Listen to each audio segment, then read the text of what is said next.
Selamat pagi, saya ucapkan kepada Pak Henry selaku dosen pengampu mata kuliah akuntansi keuangan menengah 2 dan teman-teman yang saya hormati.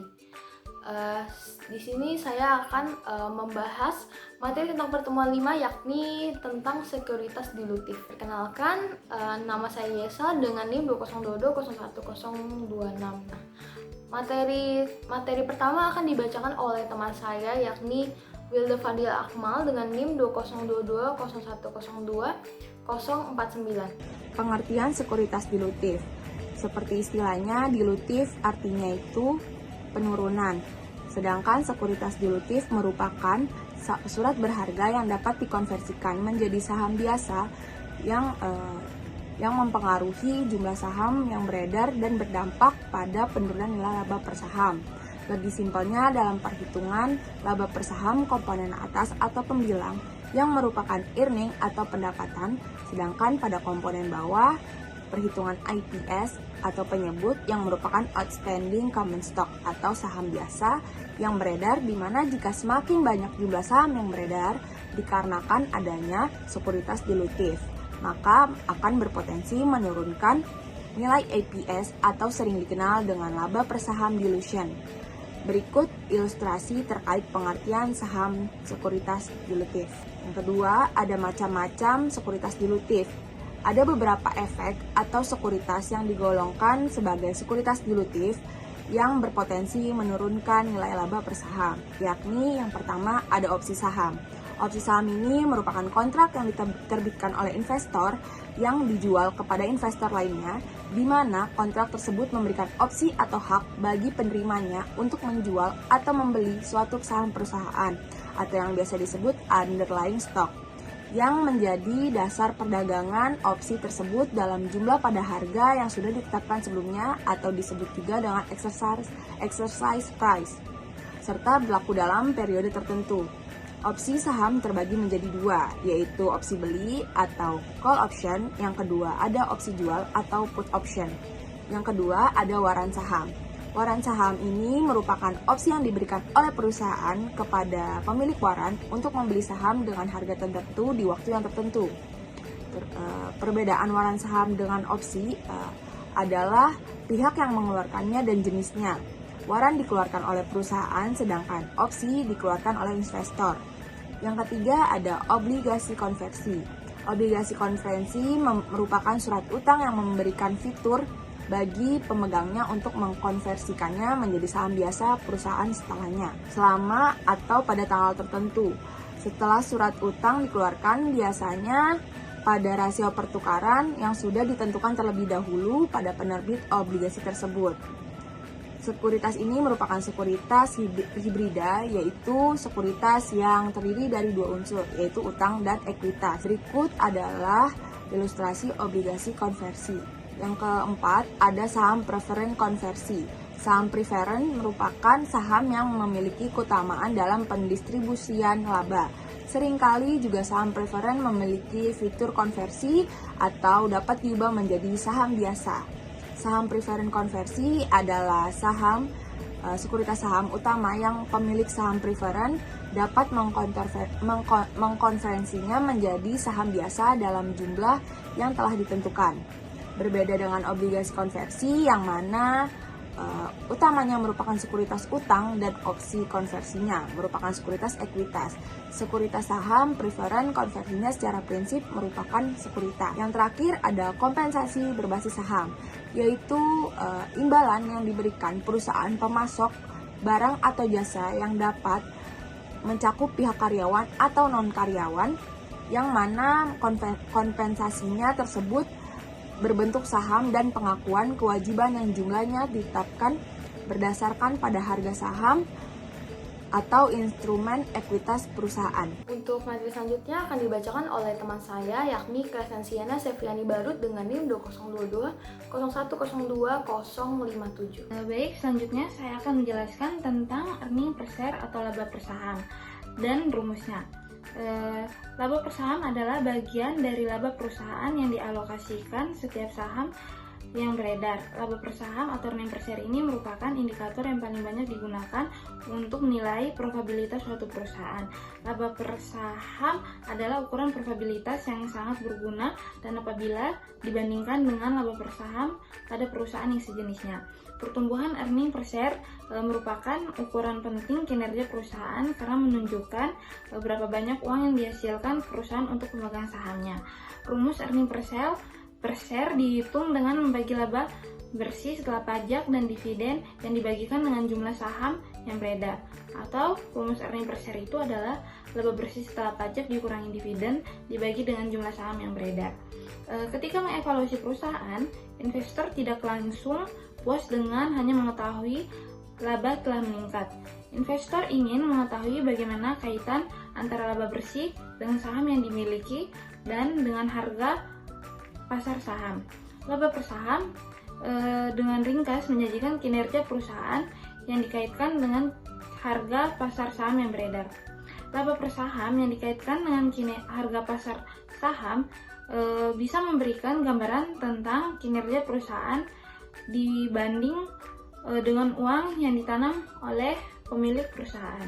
Terdapat berbagai cara untuk menentukan dua variabel penentu laba per saham yang keduanya sulit untuk dihitung. Yang pertama itu ada jumlah laba dalam suatu periode, yang kedua jumlah saham biasa yang beredar selama periode yang bersangkutan. Jumlah laba sangat dipengaruhi oleh metode-metode akuntansi yang diterapkan oleh perusahaan, sedangkan jumlah saham biasa beredar dipengaruhi oleh penambahan atau pengurangan saham dalam satu periode di samping adanya peluang penambahan dan efek yang memiliki potensi untuk diubah menjadi saham biasa, seperti opsi dan kontrak perolehan saham lain. Laba per saham akan menurun jika saham biasa diterbitkan karena pengkonversian sekuritas dan penggunaan opsi. Akibat kejadian tersebut, laba per saham akan menurun dan disebut dengan laba per saham dilution atau dilution of earnings. Namun demikian, dalam beberapa hal, penggunaan opsi atau konversi sekuritas dapat mengakibatkan kenaikan laba per saham. Yang berikutnya itu ada laba per saham struktur modal sederhana. Struktur modal perusahaan dikaitkan sederhana jika hanya terdiri dari saham biasa dan tidak mencakup saham biasa potensial yang terdiri dari sekuritas convertible, opsi, dan waran. Berikutnya itu ada laba per saham.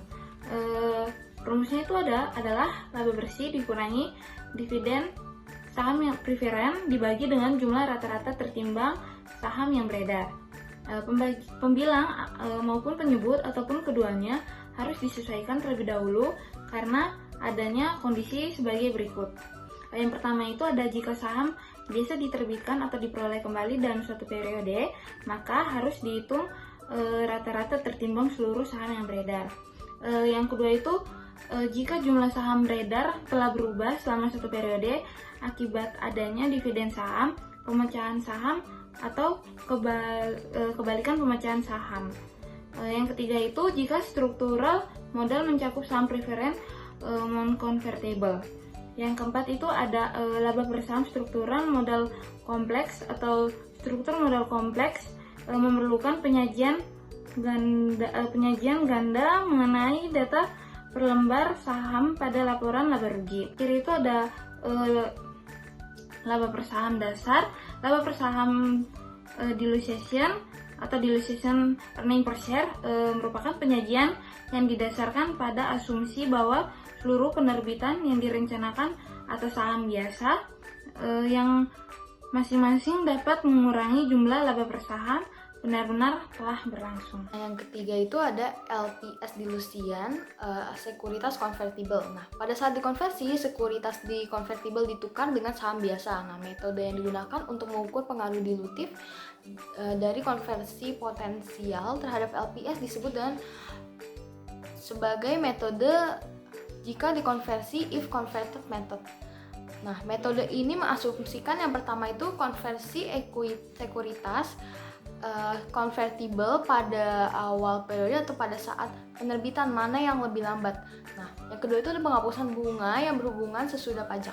Nah, di sini ada rumusnya itu laba bersih jumlah beban sesudah pajak per jumlah rata-rata timbang saham yang beredar ditambah dengan saham yang diasumsikan dapat diterbitkan.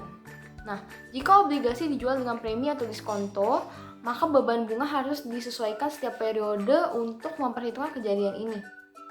Nah, jika sekuritas konvertible adalah saham preferen konvertible, maka saham preferen konvertible itu akan dianggap sebagai saham biasa yang potensial dan dianggap sebagai saham yang beredar dalam perhitungan LPS dilusian. Nah, yang keempat itu ada LPS dilusian, opsi dan waran. Nah, opsi saham dan waran yang beredar apakah dapat atau tidak digunakan saat ini dimasukkan dalam LPS dilusian kecuali jika bersifat anti dilutif. Nah, opsi saham dan waran ini dimasukkan ke dalam perhitungan LPS melalui metode saham treasury atau treasury stock method.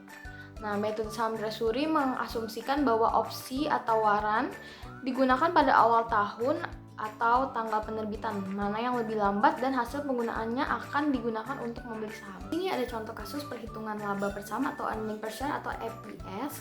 Berikut adalah contoh perhitungan laba per saham dengan menggunakan rumus SPS yang disebutkan di atas. Nah, contoh pertama itu ada perusahaan XXZZ mempunyai saham yang beredar sebanyak 1 juta lembar pada tahun 2016. Laba bersih setelah pajak ada 1 miliar.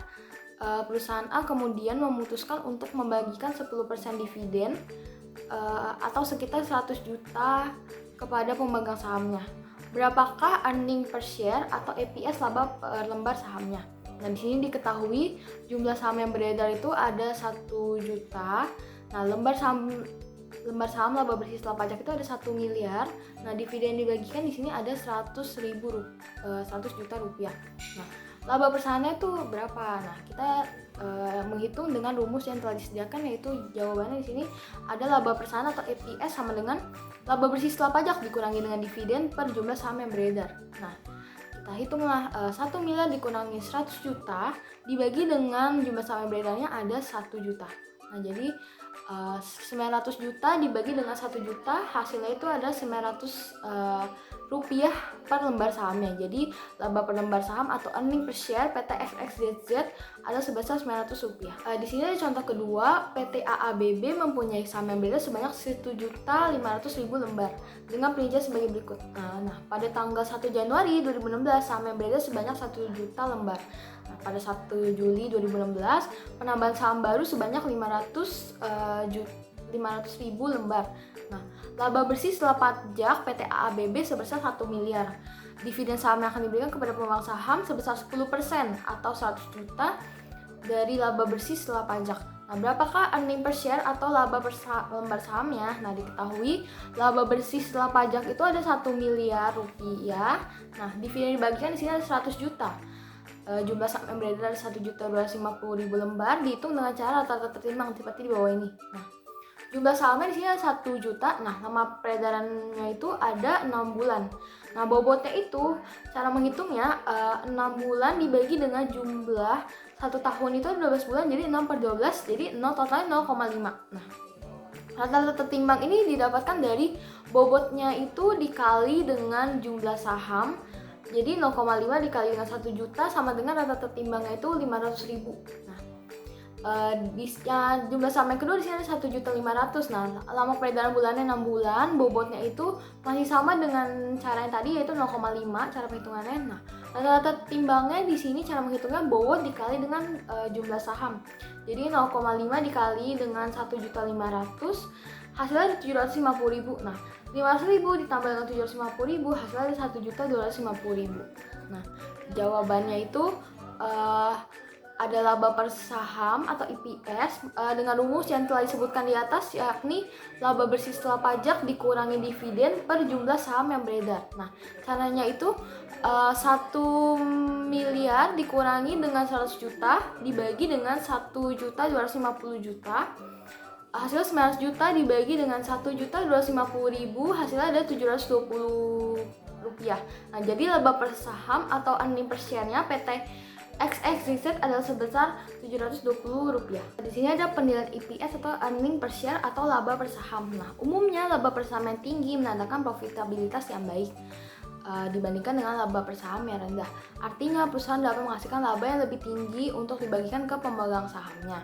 Nah, tapi investor tidak memperhatikan nilai laba per share ini untuk membuat keputusan membeli atau tidak membelinya pada perusahaan bersangkutan. Nah, pada dasarnya EPS dapat berubah menjadi tinggi apabila jumlah saham yang beredar dikurang. Sekian presentasi kami pada hari ini. Apabila ada penggunaan kesalahan kata maupun pengucapan, mohon maaf.